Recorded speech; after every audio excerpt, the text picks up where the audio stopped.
तो आप सबको जोहार। और जैसा कि आप सबको पता ही है कि बिहार में क्या हुआ था, जहां पर चटमंगनी पट ब्याह वाली बात हो गई थी, जहां पर तुरंत सरकार गिर गई, यहां पर इस्तीफा दिया नीतीश ने और उसके बाद तुरंत ही यहां पर सरकार भी वहां पर बन गई। लेकिन झारखंड में कुछ उल्टा हुआ, जहां पर जो हेमंत सोरेन मुख्यमंत्री थे उन्होंने इस्तीफा भी दिया, यहाँ पर समर्थन भी दिखाया, लेकिन 40 घंटे से ज़्यादा का समय भी लग गया, राज्यपाल पर इल्ज़ाम भी लगाए गए। तो हमें एक पक्ष का यहाँ पर सब कुछ मालूम तो है कि यहाँ पर एक पक्ष ने किस तरीके से यहाँ पर आरोप भी लगाए और यहाँ पर कभी कहीं ना कहीं वो जो आरोप है वो साबित होता हुआ भी दिखा। लेकिन यहाँ पर दूसरी और राज्यपाल की क्या यहाँ पर विचारधारा है, उन्होंने ऐसा क्यों किया, किस वजह से किया, उनका पक्ष यहाँ पर अभी तक किसी ने नहीं सुना है और ना ही उन्होंने बताया। तो फाइनली उन्होंने अपनी जो राय है या फिर अपने जो विचार है इस चीज़ों को लेकर या फिर उनके ऊपर जो आरोप लगाए गए क्या वो सही में सही है या फिर बेबुनियाद है। हालांकि जो भी कोई अपनी बारे में यहाँ पर सफाई देता है, कोई भी हो, चाहे मैं हूं या फिर कोई भी, जो भी अपने को लेकर सफाई यहाँ पर देगा तो कहीं ना कहीं खुद का बचाव करने की कोशिश ही करेगा, सीधी सी बात है। तो यहाँ पर निष्पक्ष कौन है, कौन सही बोल रहा है कौन नहीं, ये बोलना तो काफ़ी ज़्यादा मुश्किल है। अब यहाँ पर जो अभी चंपई सोरेन की सरकार है अब वो सही बोल रही है या फिर यहाँ राज्यपाल ने अपना जो पक्ष रखा है वो सही है, कौन सही कौन गलत ये बोलना तो मुश्किल है। बाकी आपके पास यहाँ पर सभी चीज़ें अवेलेबल है। यहाँ पर जो हेमंत सरकार है या फिर जो अभी चंपई सोरेन की जो सरकार है उसमें जो भी सारे विधायक हैं उनकी क्या राय रही, उन्होंने क्या टिप्पणी दी, क्या आरोप लगाए, वो भी आपको पता है। और यहाँ पर राज्यपाल ने क्या सारी चीज़ें बताई वो भी आपके सामने यहाँ पर मैंने रख दी हैं। तो अब फाइनली आप डिसाइड करो कि कौन सच बोल रहा है कौन झूठ बोल रहा है। बाकी जनता समझदार है, आप तो पकड़ ही लोगे। तो बोला ये जा रहा है कि राज्यपाल सीपी राधाकृष्णन ने यहाँ पर पूर्व मुख्यमंत्री हेमंत सोरेन की गिरफ्तारी तथा सरकार बनाने के लिए न्योता देने में देरी को लेकर हेमंत सोरेन और गठबंधन के नेताओं द्वारा लगाए गए सारे आरोपों को बेबुनियाद या फिर निराधार बताया है। उन्होंने गुरुवार को राजभवन में मीडिया से रूबरू होते हुए राजभवन पर लगाए गए सारे आरोपों को एक सिरे से खारिज कर दिया है। साथ ही वस्तु स्थिति की जानकारी को देते हुए उन्होंने कहा कि यहाँ पर हेमंत सोरेन मुख्यमंत्री पद से इस्तीफा देने राजभवन आने से पहले ही ईडी हिरासत में थे। उन्होंने ईडी द्वारा हेमंत को राजभवन में गिरफ्तार किए जाने से सिरे से यहाँ पर इनकार किया है। राज्यपाल ने कहा कि उन्होंने अपने संवैधानिक दायित्वों का निर्वहन करते हुए 26.5 घंटे के अंदर झारखंड में नई सरकार का गठन कर दिया।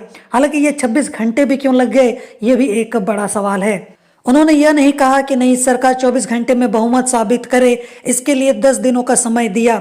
सवाल उठाया कि इससे लोग कैसे कह सकते हैं कि सारी गतिविधियों में राजभवन की कोई भूमिका है और सरकार गिरने में राजभवन भी जिम्मेदार है।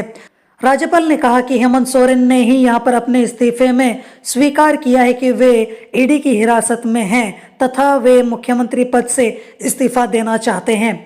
राज्यपाल के अनुसार ईडी ने उनके प्रधान सचिव डॉक्टर नितिन मदन कुलकर्णी को फोन कर कहा था कि उसने मुख्यमंत्री हेमंत सोरेन को गिरफ्तार कर लिया है तथा वे इस्तीफा देना चाहते हैं।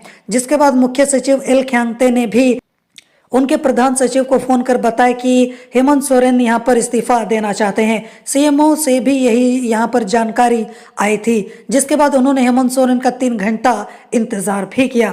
जिसके बाद मुख्य सचिव की ओर से कहा गया कि मुख्यमंत्री अकेले नहीं आएंगे, उनके साथ यहाँ पर कुछ वरिष्ठ मंत्री भी आएंगे। इस पर उन्होंने 3 लोगों को आने की अनुमति दी।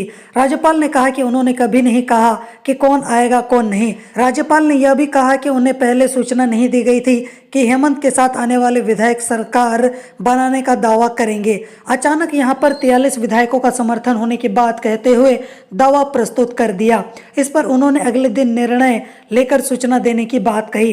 राज्यपाल ने कहा कि जब हेमंत सोरेन राजभवन इस्तीफा देने आए थे तो 2-3 लोग उनके बगल में खड़े थे।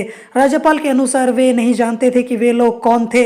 ईडी के अधिकारियों को भी वे नहीं पहचानते थे। सरकार बनाने का न्योता देने में देरी के सवाल पर राज्यपाल ने कहा कि मीडिया में जो खबरें आ रही थी उसमें लग रहा था कि चंपई सोरेन के पास बहुमत नहीं है।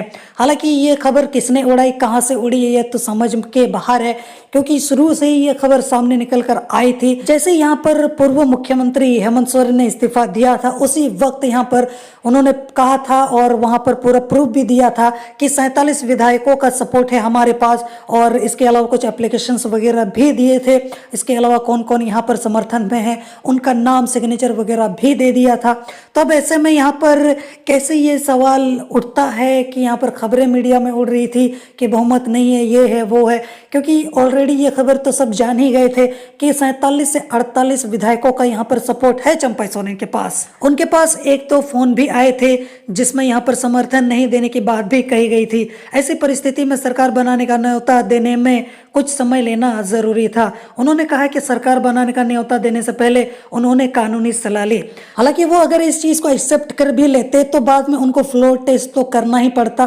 तो फ्लोर टेस्ट में तो पता चल ही जाता, अगर किसी का ईमान डोल रहा होगा तो वहीं पर समझ में आ जाता है कि यहाँ पर कौन रहने वाला है और कौन जाने वाला है। राज्यपाल ने कहा कि उन्होंने 1 फरवरी को सरकार बनाने का न्योता देने के लिए रात 11 बजे एक विधायक यानी कि चंपा सोरेन को राजभवन बुलाया था, लेकिन उनके साथ एक और विधायक आ गए। बता दें कि चंपा सोरेन के साथ कांग्रेस विधायक आलमगीर आलम राजभवन गए थे। यहाँ पर बिहार में 4 घंटे में नई सरकार बनने और झारखंड में देरी पर लगाए गए आरोपों पर यहाँ पर राज्यपाल ने कहा कि बिहार में नीतीश कुमार को ईडी ने हिरासत में नहीं लिया था, न ही नीतीश कुमार 2 दिनों से गायब थे। झारखंड में तो मुख्यमंत्री 2 दिनों से गायब थे। उन्होंने कहा है कि पूरी तरह संतुष्ट होकर उन्होंने सरकार बनाने का आमंत्रण दिया। उन्होंने कहा कि अगर लोग राजनीतिक लाभ लेने के लिए कुछ करना चाहते हैं तो वे क्या कर सकते हैं, जब वे आरोप लगा रहे हैं तो उनके पास सबूत कहाँ है। इसके अलावा यहाँ पर हेमंत सोरेन के ऑफिस ऑफ प्रॉफिट मामले में पूछे गए सवाल के जवाब में उन्होंने कहा है कि वे चुनाव आयोग के बंद लिफाफे को भी देखेंगे। उन्होंने कहा है कि विधानसभा में उनके अभिभाषण के दौरान जिस तरीके का व्यवहार किया गया वह अपने आप में अजीब था। हेमंत सोरेन को मुख्यमंत्री चंपा सोरेन से यह पूछना चाहिए कि उन्होंने इतना लंबा भाषण क्यों तैयार करवाया।